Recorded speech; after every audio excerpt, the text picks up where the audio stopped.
Muy bien. Vamos a representar ahora las piezas del Tetris de tal manera que toda la información que habíamos recolectado la podamos plasmar ya en código.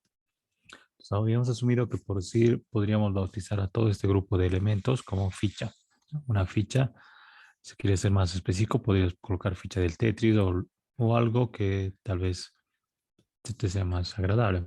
Por el momento para nosotros ficha es más que suficiente.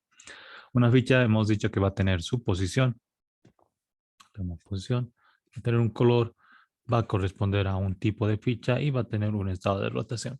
Ahora, estos elementos hay que considerarlos que tenemos que disgregarlos en el caso de que no puedan ser representados directamente con algún tipo de estructura o algún tipo de dato básico. Entonces, posición, por ejemplo, podríamos asumir que va a estar contemplado internamente el valor de X, Y. Color, podríamos asumir que tanto de rojo, que tanto de verde y que tanto de azul. Y todos estos elementos, obviamente, podríamos representarlos como un entero. El tipo, ¿sí? Si es un cuadrado, si es un palo, si es una grada en un sentido o una grada en otro sentido, lo podríamos representar a través de una letra, ¿no? Y en función a cómo está rotado o sin rotar, podríamos asumir que por lo menos la mayor parte de las piezas van a tener estos cuatro posibles estados de rotación. Cero, que implica que no ha rotado nada. 90, que ha hecho un giro, yo que sé, en este sentido. Si volvemos a rotar, ha llegado a 180 y si volvemos a rotar, llega a 270 y si volvemos a rotar, vuelve nuevamente a cero, ¿no? Esos posibles estados. 180, 270 y otra vez cero. Entonces, si te das cuenta, estos valores pueden ser también números enteros, ¿no? Pueden ser enteros. O hay la posibilidad de que por decir, si no necesitas el grado como tal, porque son valores ya preestablecidos al momento de hacer la rotación, puedes colocarle como un texto, ¿no? Este, norte, oeste o sur, o yo que sé, rotación uno, rotación 2, rotación 3, o estado de rotación uno, no sé, como tú quieras. O enumerar, ¿no? Uno, 2, 3, 4, como tú veas conveniente. Eso ya depende de qué es lo que vas a utilizar dentro de la parte de la programación. Bien, entonces vamos a pasar a codificar estos elementos. Te voy a estar explicando cómo se tiene que representar la codificación.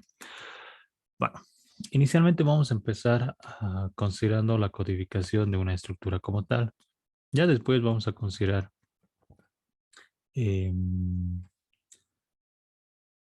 la creación de clases. ¿Sí? Primero quiero que te familiarices con esto. Entonces, por decir, ¿cómo se representa en código?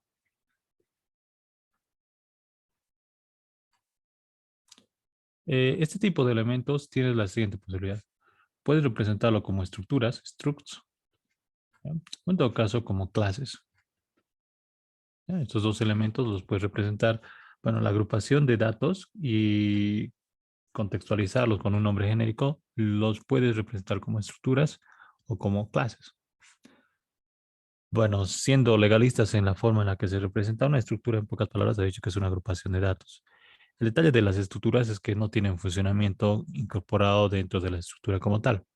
Cambio, una clase, aparte de recolectar información que se comparte entre todos los elementos, te permite inclusive representar funcionalidad de ese grupo de objetos.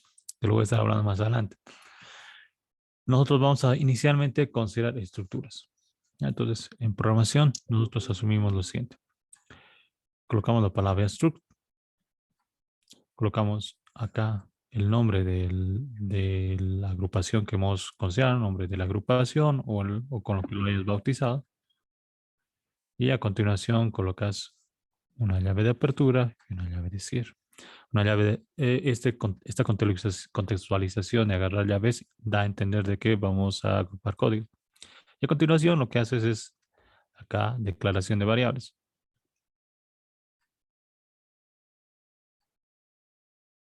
Que en pocas palabras sería colocar, se me ocurre, eh, posición.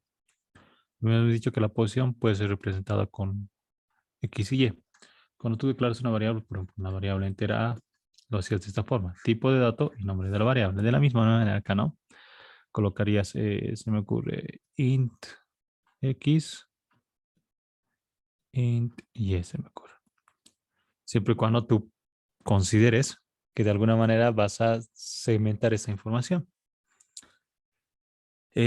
Podrías tener, se me ocurre, habíamos dicho, el color. Entonces podrías colocar int R, considerando el rojo, int G, int B, ¿no? Esos tres elementos asociados al color. Y se me ocurre un char que representa carácter, tipo. Y se me ocurre podríamos asumir un string. Podría ser cuando hablamos de su estado de rotación. O podría ser, se me ocurre, un int, también estado de rotación, cualquiera, ¿no? Cual que tú veas conveniente. Obviamente que la llave tiene que estar encerrando todo lo que hemos representado acá, ¿no? Esa es la idea.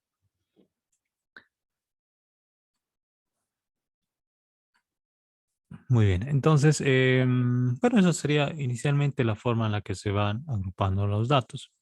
Si te das cuenta acá, por lo menos en estos tres, esto de acá y este otro de acá, te das cuenta que estos hacen referencia a, sería un punto, y esto sería color. Por el hecho de que cada uno internamente tiene más información, lo hemos desglosado. Y bueno, mira que nuestra estructura tiene 1, 2, 3, 4, 5, 6, 7 datos internamente. ¿Ya? Entonces, bueno, contextualizando de forma genérica acá, algunas veces se vuelve tal vez abstracto, ¿no? Poder manejarlo de esa forma. No quiero salirme del contexto que estoy hablando. Acá declaración sería tipo de dato y acá nombre de la variable. O sea, lo que tú tienes que hacer para, obviamente, declarar las variables. El tipo de dato, lo que tú veas conveniente, un entero, un float, un string, un bool o un boolean. Y a continuación declaras el nombre de la variable. Ya, es algo que tú habías hecho, pero solo que acá esta agrupación de elementos, ahora lo vamos a manejar como una estructura. ¿Ya? Muy bien. Si te das cuenta, te había mencionado anteriormente de que posición también podría ser más fácil considerarlo como una estructura. Mira, X y Y, porque tiene internamente dos datos. Lo mismo, color, ¿no? Tres elementos internos. Entonces, es un ejemplo interesante porque, mira, si nosotros quisiéramos crear una estructura que haga referencia a un punto, podríamos tener en cuenta lo siguiente.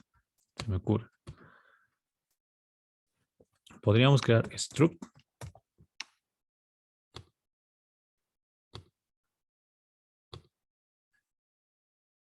Sería la palabra. A continuación, el nombre de la clase se me ocurre, o el nombre de la agrupación, que lo podría llamar punto. Abro llaves. Y acá podría indicar que un punto tiene dos datos, que vendrían a ser un dato X y un dato Y. Entonces podría asumir int X, punto y coma, int. Esa es una estructura. Inclusive podríamos crear una estructura para los colores. Struct color. Y bueno, acá la palabra reservada struct es con minúscula.